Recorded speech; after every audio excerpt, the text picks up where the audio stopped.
Hello दोस्तों, welcome back to my channel. तो बताइए क्या हाल चाल है आपके। बहुत बढ़िया हो गए, मुझे पता है, उम्मीद है आप सभी लोग पढ़ने में और अपनी तैयारी में जोरदार तरीके से लगे होंगे और इसी तरीके से लगे रहिए। हम भी आपके लिए पूरी जोरदार तरीके से लगे हुए हैं और आपको दिख रहा होगा स्क्रीन पर एक बेहतरीन और नया क्वेश्चन लेके आए हैं और जो कि बहुत इंपॉर्टेंट और बहुत ही इंपॉर्टेंट क्वेश्चन है और 2022 में ही पूछा गया है, उससे पहले भी कई बार पूछा गया है। बच्चे इस क्वेश्चन को इसके पढ़ के आ जाते हैं, छोड़ के आ जाते हैं। एक्चुअली में इतना कठिन है नहीं है क्वेश्चन, इतना हार्ड है नहीं है। अगर आप थोड़ा सा फोकस करोगे, इस वीडियो में बने रहोगे, वीडियो को देखोगे अंत तक, तो 100% ये क्वेश्चन आपके माइंड में छप जाएगा। बिल्कुल, तो बिल्कुल वीडियो में बने रहिएगा, कहीं पे जाइएगा मत, बस वीडियो में बने रहिए। और हाँ, अगर आपने हमारे बोर्ड सीरीज के 32 पार्ट कंप्लीट हो चुके हैं, अगर आपने नहीं देखा तो आप गलती बहुत बड़ी कर रहे हो, क्योंकि पेपर वहां से मिलने ही वाला, मिल चुका है, ऐसा समझ लीजिए आप। बिल्कुल, अगर आपने नहीं किए हैं तो प्लीज सबसे पहले आप 32 पार्ट कंप्लीट करके आइए, फिर इस 33 पार्ट पे आ जाइए। ठीक है, तो हम बिना देरी किए हुए क्वेश्चन को स्टार्ट करते हैं और देखते हैं क्वेश्चन क्या है और क्वेश्चन किस तरीके से करना है। चैप्टर 6 का है, डेरिवेटिव वाले का, डिफरेंशियल का। तो देखते हैं क्या है, तो फटाफट से क्वेश्चन देखते हैं। तो क्वेश्चन कह रहा है कि सिद्ध कीजिए कि आर त्रिज्या का क्या है, आर त्रिज्या के गोले के अंतर्गत क्या हुआ, बना हुआ है, एक शंकु बना हुआ है, विशालतम शंकु। उसका आयतन जो है गोले के आयतन का कितना है, 8/27 है। मतलब ये कह रहा है, यानी कि गोले के अंदर यानी सर्कल के अंदर एक शंकु बना हुआ है। वो कह रहा है गोले के अंदर जो शंकु बना हुआ है उसका जो आयतन है, वो शंकु आयतन जो गोले के आयतन का 8/27 है। दैट मीन्स कहने का मतलब यह कि जो टोटल गोले का आयतन निकल के आएगा वो उसका 8/27 निकालेंगे तो वो शंकु का आयतन आ जाना चाहिए। ये वाली बात प्रूफ करनी है। इंग्लिश में अगर इसको बताऊं तो ऐसे बोलेंगे कि maximum volume of cone is equal to होना चाहिए किसके, volume of 8/27 volume of circle. ठीक, इतना हमें प्रूफ करना है। तो देखते हैं बिना देरी क्वेश्चन को, फटाफट से स्टार्ट करते हैं और वीडियो बने रहिए, कहीं जाइए मत। 1 मिनट में आपको समझा देंगे हम क्वेश्चन को। तो देखिए क्वेश्चन क्या है। तो सबसे पहले क्या बनेगा, आपको सर्कल बना दीजिए। तो फटाफट से मैंने एक क्या बना दिया, फटाफट से मैंने एक सर्कल बना दिया। ठीक, सर्कल बना दिया। अब इसमें क्या बना दिया, एक शंकु बना दीजिए फटाफट से आप। तो एक शंकु बना दीजिए इस तरीके से। तो मैंने एक शंकु बना दिया ये इस तरीके से। ठीक, ये शंकु बन गया। अब क्या करना है आपको मैंने एक सेंटर मान लिया, इसका सर्कल का सेंटर, वो गोले का सेंटर O' मान लिया, और ये मैंने यहाँ से यहाँ तक का O मान लिया। ठीक, और ये ABC मैंने शंकु मान लिया। कोई शंकु है ABC, इसका नाम डाल दे रहे हैं, कुछ भी डाल सकते हो, ABC डाल दो, PQR डाल दो, एनीथिंग एल्स जो तुम्हें पसंद हो, जो तुम्हें अच्छा लगता हो वो डाल दीजिए, कोई दिक्कत नहीं है। और आप जैसा कि आप जानते हो कि वृत्त के केंद्र से परिधि तक की दूरी यानी कि सेंटर से सर्कमफेरेंस की दूरी क्या कहलाती है, त्रिज्या कहलाती है। ये त्रिज्या होगी और O' भी त्रिज्या होगी और O' भी त्रिज्या ही होगी भाई।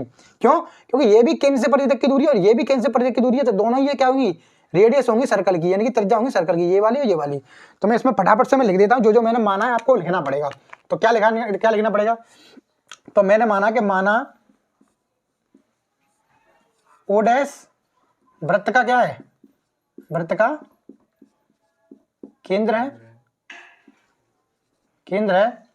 और इसके बाद क्या है, त्रिज्या क्या है, O' त्रिज्या है, O' एक त्रिज्या है और O' भी एक त्रिज्या है। दोनों ही त्रिज्या है और दोनों का हमने क्या माना है, R माना। तो फटाफट से इसको R लिख देते हैं।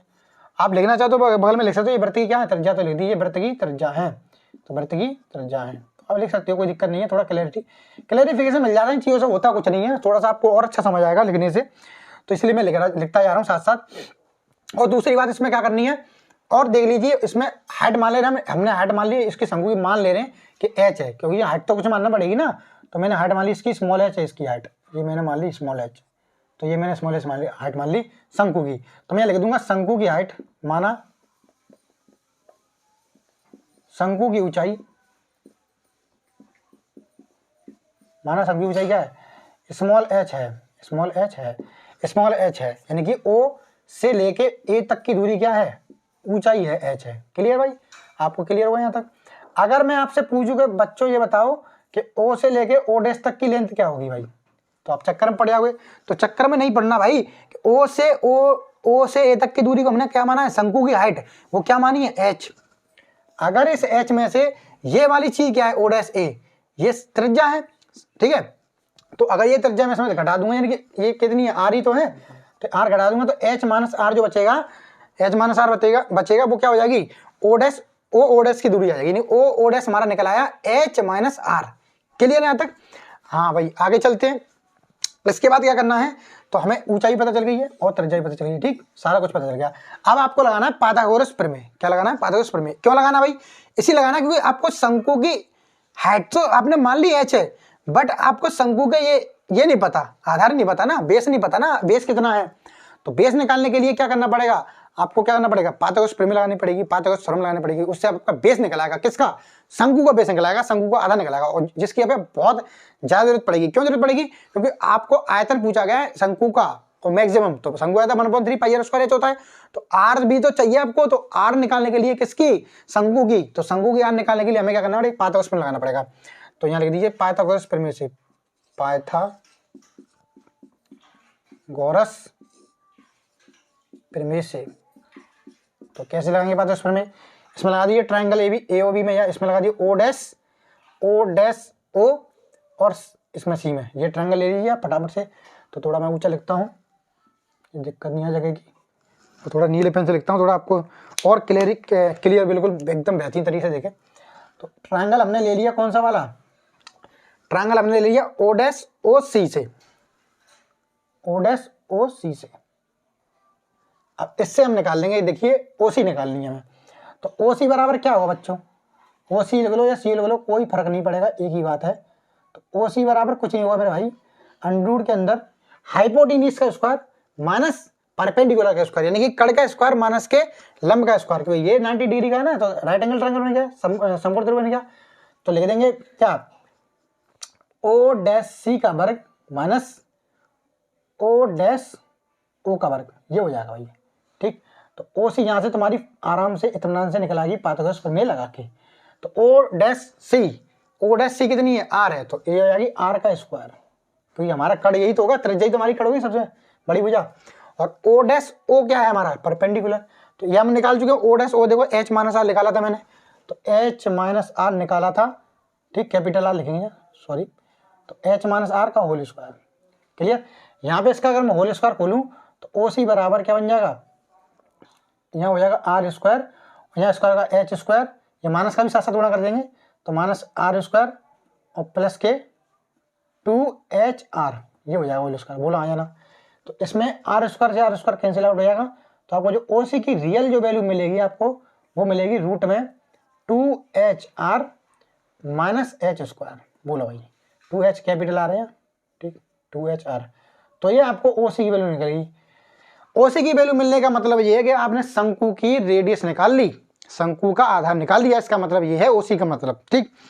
तो आप फटाफट से क्या करना पड़ेगा? वो कह रहा है महत्तम आयतन का शंकु, महत्तम आयतन का, यानी कि मैक्सिमम वॉल्यूम का कोण बनाना है। तो मैक्सिमम वॉल्यूम का कोण निकालने के लिए आपने पढ़ा होगा उच्चतम निम्नतम वाले में, मैक्सिमम मिनिमम वाले में कैसे निकालते हैं? पहले इसका आयतन लो, फिर डिफरेंशियल करो, फिर डिफरेंशियल से कोऑर्डिनेट निकालो। मैं करा चुका हूं इस तरह के क्वेश्चन, जिसमें मैंने tan इनवर्स 2 प्रूफ करवाया था। वो क्वेश्चन और ये क्वेश्चन ज्यादा अंतर नहीं है, कंसेप्ट वही है। तो इसमें भी क्या करना है? महत्तम आयतन निकालने के लिए आपको क्या करना पड़ेगा? फर्स्ट ऑफ ऑल आपको कोऑर्डिनेट निकालने पड़ेंगे। डी वाई डिक्स निकालने के बाद कोऑर्डिनेट निकालो, उस जो कोऑर्डिनेट हमारा आएगा उस पर हम चेक करेंगे। चेक कैसे करेंगे? D square v upon d x square निकालेंगे या डी एच स्क्वायर निकालेंगे, उसमें वैल्यू पुट करेंगे कोऑर्डिनेट की। और कोऑर्डिनेट की वैल्यू पुट करने पर अगर हमें नेगेटिव मिल गई वैल्यू, तो हम कह देंगे महत्तम आयतन का शंकु है। और महत्तम आयतन का जिस पॉइंट में महत्तम आयतन का शंकु निकलेगा, उसी पॉइंट में वॉल्यूम भी पता कर लेंगे। तो ये मैंने आपको ओवरव्यू दे दिया पूरे क्वेश्चन का। तो देखिए मैं इसी तरीके से करने वाला हूं, तो देखिए आप फटाफट से। तो पहले आयतन क्या होता है इसका, शंकु का, तो फटाफट से लिखिए 1/3 पाई आर स्क्वायर एच, ठीक है भाई। ये होता है पाई आर स्क्वायर एच, ठीक है भाई, पाई आर स्क्वायर एच। तो v और 1/3 पाई का मतलब पाई, आर का मतलब क्या है मैंने बताया था भाई, ये शंकु की आर ये वाली तो है ओसी। तो ओसी हमने निकाल चुकी कितनी है, ये रूट में कितनी है 2HR माइनस एच स्क्वायर, ये है हमारी आर। अब स्क्वायर लगाया तो ये अंडू हट जाएगा भाई, स्क्वायर लगाया इसका स्क्वायर करेंगे तो अंडू हट जाएगा, ये वाली बात आ जाएगी इंटू एच। तो एच क्या है? शंकु की ऊंचाई स्मॉल एच ही तो है, तो एच ही है, तो इसको एच ही लिख देंगे। अंदर मल्टीप्लाई कर लीजिए फटाफट से। तो v बराबर 1/3 और पाई ये होगा 2H स्क्वायर और R माइनस HQ, ये हो जाएगा भाई, क्लियर। अब यहाँ तक इसके बाद क्या करना है, इसको इक्वेशन नंबर डाल लीजिए फटाफट से, ठीक, इक्वेशन नंबर डाल ली। अब आपको क्या करना है, अब आपको डिफरेंशिएट करना है, डिफरेंशिएट कर दी बराबर। तो डिफरेंशियल भी किसके सापेक्ष करना है, यानी कि किस पे रेस्पेक्ट में करना है, तो एच के रेस्पेक्ट में करना है, डिफरेंशियल एच के सापेक्ष करना है। तो देखिए, तो लिख देंगे differential with respect to h, differential with respect to h, यानी कि एच के सापेक्ष अवकलन करने पर। तो लिखेंगे dv upon d h equal to 1/3 pi, इसको ले लो तो एच स्क्वायर का डिफरेंशिएट करोगे तो क्या आएगा, ये 2 आ जाएगा, एन तो एन एक्स और एन होता है, लगा देंगे तो 2 दूनी 4 और एच आ जाएगा एच आर। क्लियर। इसी तरीके से डिफरेंस करेंगे तो आएगा 3h स्क्वायर, ये आएगा। तो ये हमने डिफरेंशिएट करके निकाल लिया। ठीक भाई, अब हमें कोऑर्डिनेट निकालने हैं। तो कोऑर्डिनेट निकालने का तरीका मैं आपको पहले ही बता चुका हूँ, अगर आपने प्रीवियस वीडियो नहीं देखी है तो आप गलती करते जा रहे हो।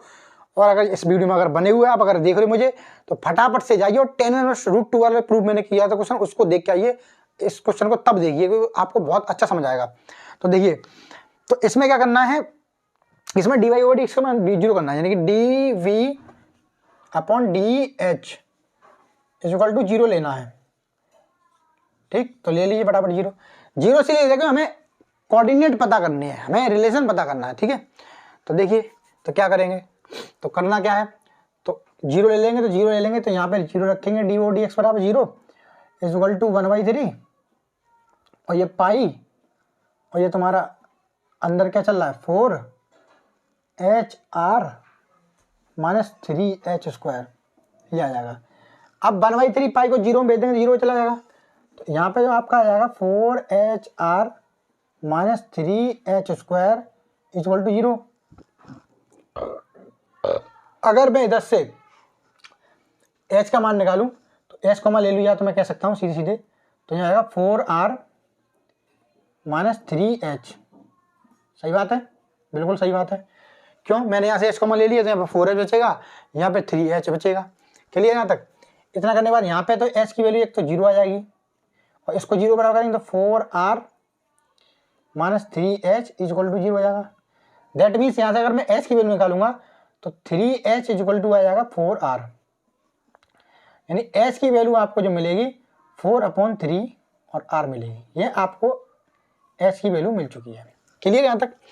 अब हमें प्रूफ करना है, सबसे पहले तो हमें एक तो महत्तम आयतन प्रूफ करना है, यानी कि मैक्सिमम वॉल्यूम प्रूफ करना है। तो मैक्सिमम वॉल्यूम निकालने के तरीके आपको क्या करना पड़ेगा, दोबारा अवकलन करना पड़ेगा। अब भाई दोबारा अवकलन करोगे तभी तो आपको पता चलेगा कि महत्तम आयतन है कि न्यूनतम आयतन है। ठीक है, तो देखते आइए, समझते आइए फटाफट से। तो दोबारा अगेन कर देंगे, तो again differential with respect to h के रेस्पेक्ट में एच के सापेक्ष दोबारा अवकलन करने पर इसका कर दो, समीकरण 2 नाम मान सकते हो आप। तो लिख देना आप यहाँ समीकरण 2 का एच के सापेक्ष दोबारा पूरा अवकलन करने पर। तो इसका ले लो d² upon dh square equal to 1/3 pi. ठीक, अगर मैं h का डिफरेंशिएट करूंगा, ये तो 4R तो कांस्टेंट ही है हमारा, h का डिफरेंशिएट करूंगा तो 1 आएगा मेरे बच्चों, तो 1 आएगा तो इसका मतलब 4R बचेगा यहाँ पे मेरे भाई। क्लियर। इसी तरीके से अगर यहाँ पे देख पा रहे हो आप, ये 3h स्क्वायर है, 3 तो कांस्टेंट है, h स्क्वायर डिफरेंशिएट करोगे 2h आएगा, और यहाँ 3 मल्टीपल 6h आ जाएगा, तो 6h हो जाएगा डिफरेंशिएट। ठीक, अब आपको पता करना है मैक्सिमम मिनिमम। तो सबसे पहले आप क्या कीजिए, h की वैल्यू जो है 4/3R वो यहाँ पुट कर दीजिए फटाफट से। भाई पुट करेंगे, हमें पता भी तो करना होता है, हमें कोऑर्डिनेट निकाल लिए, हमें पता करना कि इस कोऑर्डिनेट पे मैक्सिमम मिनिमम है कि नहीं है, और जिस कोऑर्डिनेट पे मैक्सिमम मिनिमम होता है उसी पे हम चेक करते हैं, तो देखिए, तो d² अपॉन dh स्क्वायर 1/3 और चेक करके देखेंगे, इसमें पुट करेंगे क्या h इक्वल टू 4/3R, तो ये तो 4R हो गया, माइनस 6 इंटू h की वैल्यू 4/3R, इसको सॉल्व करेंगे 3 2 या 6, तो इसको सॉल्व कर लो आप, क्या मिलेगा आपको d² अपॉन dh स्क्वायर। ठीक, 1/3।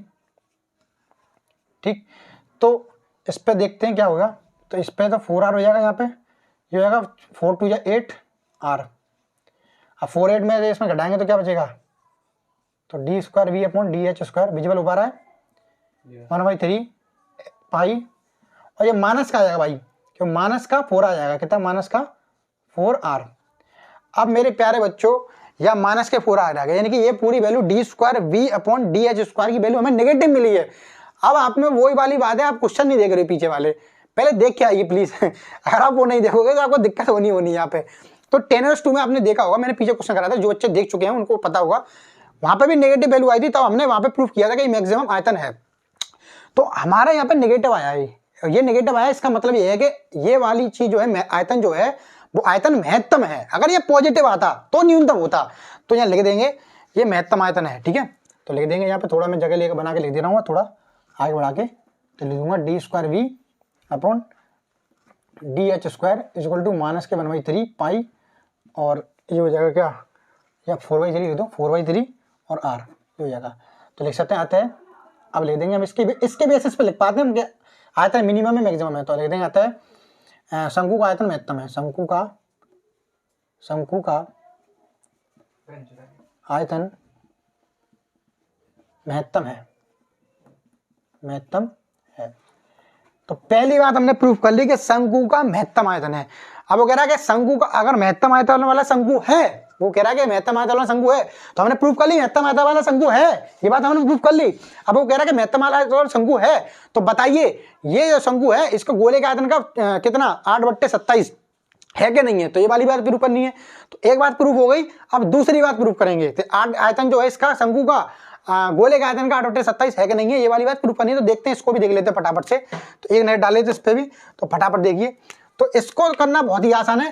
तो इसी पॉइंट पर हमारा क्या आया था, शंकु का आयतन जो है मैक्सिमम आया है, तो इसी पर हम चेक करेंगे क्या, इसी पे क्या चेक करेंगे, इसी कोऑर्डिनेट पे चेक करेंगे कि जो शंकु का आयतन है वो गोले का आयतन का 8/27 है या नहीं है। तो फटाफट से इसको क्या कर दिए, समीकरण नंबर 1 में रख दीजिए वैल्यू। तो यहाँ समीकरण नंबर है, इसमें h की वैल्यू रख देंगे 4/3 और r। तो फटाफट रख दीजिए, लिख लीजिए। तो लिख दो आप h बराबर, लिख दो, थोड़ा सा लिखना क्या जरूरी है, कोई दिक्कत नहीं है, लिखो तो भी नहीं है। h बराबर 4/3 r समीकरण नंबर 1 में रखने पर, ठीक। तो लिख दीजिए फटाफट। तो यहाँ ले लीजिए v इक्वल टू 1/3 पाई, ठीक, और इधर क्या है पाई और 2 एच स्क्वायर मतलब ये वाली बात। तो ये कितना हो जाएगा 16/9, मतलब स्क्वायर करेंगे इसका, स्क्वायर का हो जाएगा 16 और 3 का 9, और आर का हो जाएगा r स्क्वायर, ठीक। और ये वाला r मल्टीप्लाई ऑलरेडी चल रहा है, तो इंटू आर, ठीक, माइनस एच क्यू, तो इसका क्यू करेंगे, तो 4 का क्यू कितना हो जाएगा मेरे भाई, 4 का हो जाएगा 64 और 3 का हो जाएगा 27, ठीक, और आर का क्यू कितना जाएगा आर क्यू।